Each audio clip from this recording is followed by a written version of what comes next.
Jehovah na sangat huhud marmulia,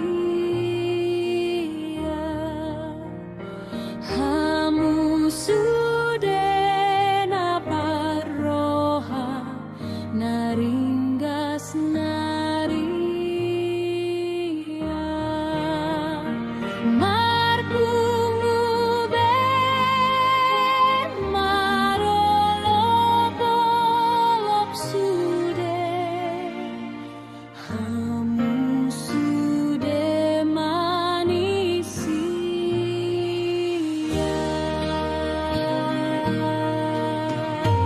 Puji Jehovah si gom-gom sude parlutan,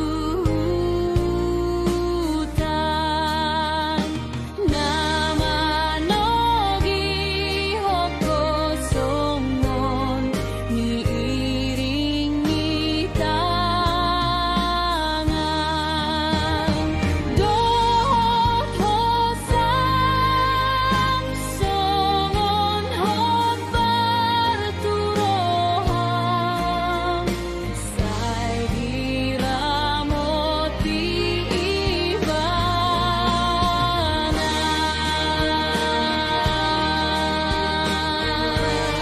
Shalom, selamat pagi Bapak Ibu, saudara-saudari yang dikasihi Tuhan Yesus.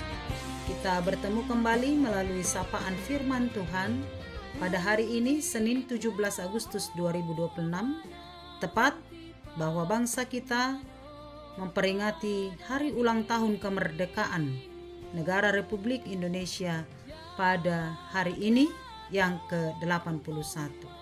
Kita akan mendengarkan firman Tuhan. Marilah kita berdoa. Terpujilah namamu ya Allah Bapa di sorga, Allah yang memelihara kehidupan kami. Terima kasih atas hari ini Bapa yang baik, di mana kami sebagai warga negara bangsa Indonesia yang kami cintai, kami bersyukur untuk berkat Tuhan melalui kemerdekaan bangsa kami dari penjajahan. Kami memperingatinya ke-81 tahun. Terima kasih Bapa, biar Engkau memberkati bangsa dan negara kami ini. Berkatilah firman-Mu sehingga firman-Mu itu benar-benar menuntun kami melakukan kehendak-Mu. Dalam nama Yesus kami berdoa. Amin. Firman Tuhan bagi kita tertulis dalam Kolose 1 ayat 17, demikian firman Tuhan.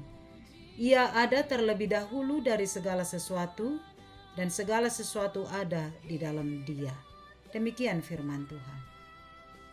Pada kesempatan ini kita merenungkan firman Tuhan yang sebenarnya memiliki makna yang sangat dalam.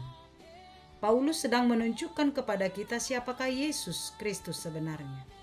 Yesus bukan hanya seorang guru yang baik, bukan sekedar tokoh agama, dan bukan hanya manusia yang pernah hidup di dunia ini. Kristus adalah Tuhan yang sudah ada sebelum segala sesuatu ada, dan segala sesuatu bergantung kepadanya. Paulus berkata, ia ada terlebih dahulu dari segala sesuatu. Artinya keberadaan Kristus tidak dimulai ketika ia lahir di Bethlehem. Sebelum dunia diciptakan, Kristus sudah ada. Yohanes 1 ayat 1 berkata, pada mulanya adalah firman. Firman itu bersama-sama dengan Allah, dan firman itu adalah Allah.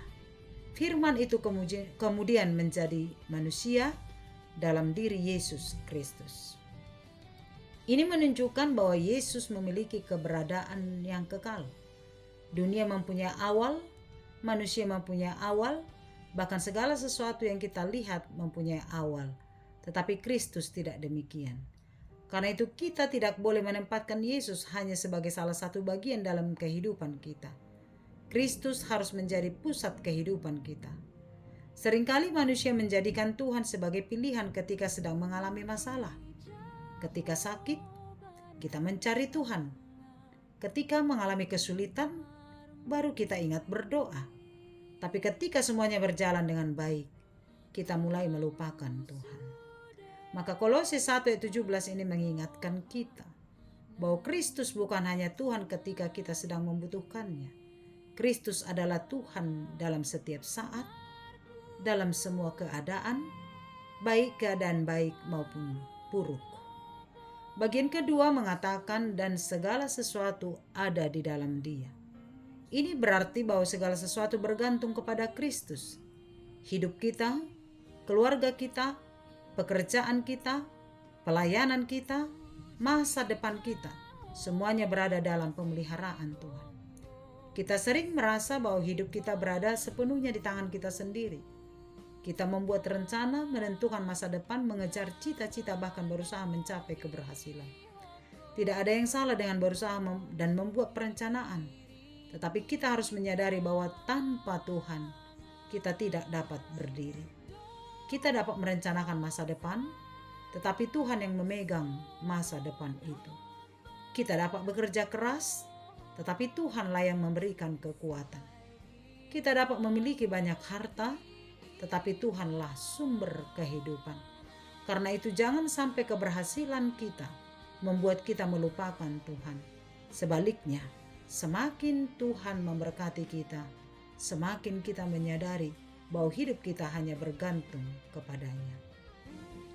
Saudara-saudari yang dikasihi Tuhan, Kolose 1 ayat 17 bukan hanya berbicara tentang siapa Kristus, tetapi juga mengajarkan bagaimana kita harus menjalani kehidupan. Jika Kristus adalah pusat segala sesuatu, maka Kristus juga harus menjadi pusat kehidupan kita. Apa artinya itu? Dalam keluarga, Kristus harus menjadi pusat. Dalam pekerjaan, Kristus juga harus menjadi pusat. Dalam pendidikan, dalam pelayanan, dan dalam segala hal, Kristus harus menjadi fokus kehidupan kita. Karena itu jangan hanya bertanya, apa yang saya mau? Tetapi juga bertanya, apa yang Tuhan kehendaki dalam hidup saya? Maka dalam mengambil keputusan setiap hari, hendaklah sesuai dengan kehendak Tuhan. Ketika Kristus menjadi pusat kehidupan kita, maka kita tidak akan mudah kehilangan arah. Ketika menghadapi masalah, kita memiliki tempat untuk berharap. Ketika mengalami kegagalan, kita tidak merasa bahwa hidup kita sudah berakhir. Ketika mengalami keberhasilan, kita tidak akan menjadi sombong. Sebab kita tahu bahwa semuanya berasal dari Tuhan dan semuanya berada di dalam pemeliharaannya. Karena itu saudara-saudariku yang dikasihi Tuhan, firman Tuhan mengingatkan kita, jangan menjalani semuanya kehidupan dengan kekuatan sendiri, tapi bersandarlah hanya kepada Kristus. Kiranya melalui perayaan ulang tahun kemerdekaan bangsa kita yang ke-81, bangsa kita semakin diberkati Tuhan. Setiap kebijakan yang dilakukan oleh pemerintah, hendaklah itu untuk kepentingan masyarakat. Dan sebagai warga negara yang baik, mari tunjukkan sikap dan ketaatan kepada aturan pemerintah, sebab pemerintah juga adalah bersumber dari Tuhan. Kiranya firman Tuhan yang kita dengarkan hari ini boleh memberkati kita, sehingga sebagai orang Kristen, mari kita menyerahkan hidup kita hanya kepada Tuhan.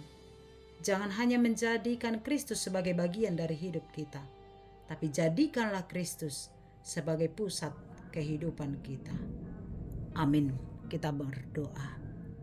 Terima kasih Bapa yang baik, kami bersyukur atas hari ini. Hari yang Tuhan berkati, ketika Tuhan mengizinkan kami memperoleh kemerdekaan dari penjajahan ke-81 tahun.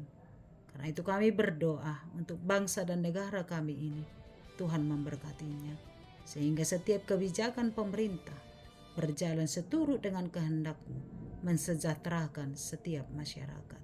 Berkati para pemimpin kami, berikan roh takut dan taat hanya kepadamu, sehingga dalam kepemimpinannya benar-benar dikendalikan oleh kuasa Tuhan. Terima kasih Bapa untuk firman-Mu hari ini, firman yang memberkati kami, supaya setiap kehidupan kami hanya berfokus dan berpusat hanya kepada Kristus. Jangan biarkan kekayaan, harta, dan segala pencapaian kami membawa kami semakin jauh dari Tuhan. Karena Engkaulah sang pemilik segala sesuatu, dan segala sesuatu hanya ada di dalam tangan Tuhan. Terima kasih Bapa yang baik. Biar Tuhan semakin memberkati kami. Berkati kehidupan kami sepanjang satu hari ini. Berkati pekerjaan, keluarga kami, dan setiap apa yang kami harapkan. Kami memohon Tuhan memberkatinya. Apapun rencana dan rancangan kami dalam kehidupan kami serahkan semuanya ke dalam tangan pengasihan-Mu. Berkatilah orang-orang yang sedang dalam perjalanan, Tuhan sertai, Tuhan lindungi. Berkati saudara-saudari kami yang sedang mengalami sakit, penyakit, mari Engkau angkat sakit penyakitnya Bapa yang baik. Berilah mereka sukacita melalui kesembuhan yang daripada-Mu.